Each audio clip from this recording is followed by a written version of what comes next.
All right, guys, today in class we discussed work. And we said that work in physics had a different definition than what we call in society. It's different from like, oh, I'm going to go to work, which means that you're performing a task and what you're getting paid for. In physics, work is described as applying a force to an object and moving the object in the direction of the applied force.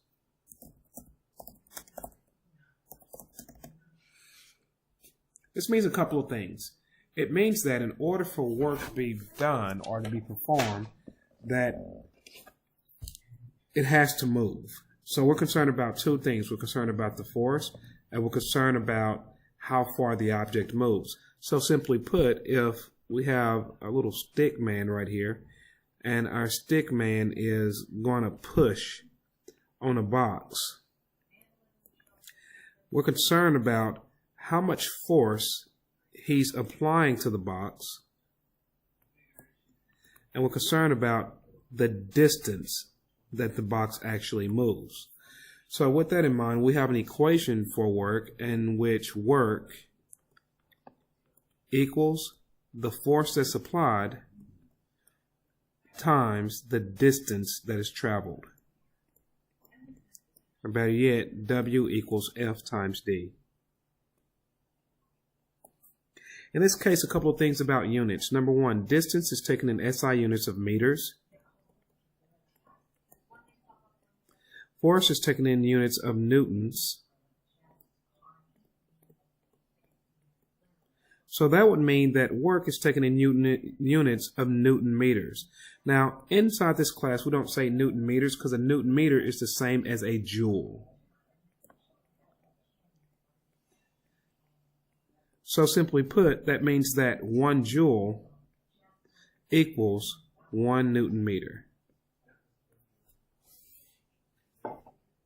So in our example, as we look at this, if we say that this individual pushed this box with a force of 200 newtons and the box moved a distance of 2 meters, what I would do mathematically is that I would say that work equals force times distance.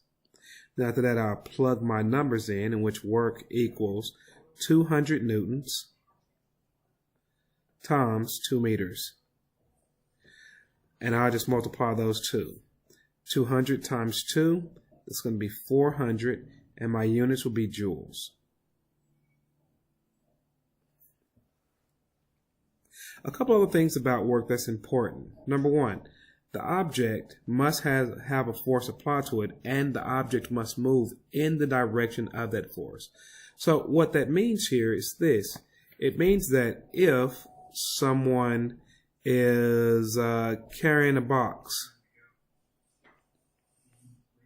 and they have a box in their hand, and they're walking across the floor this way, it turns out that this individual is not performing work because their hands are applying a force to the box.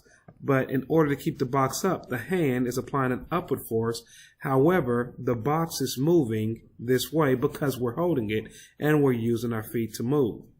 So the applied force in this case is not in the direction of the actual motion. So we have F applied, which is going upward, but the motion, the actual motion of the box is going across. So in this case, we say that no work is done.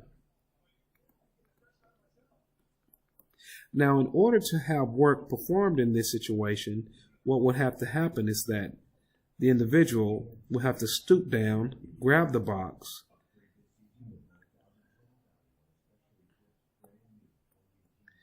and their goal would be to apply the box the force upward, and the box would have to move upward to a different level. In this case, the distance applied and the force are in the same direction. So this person is performing work.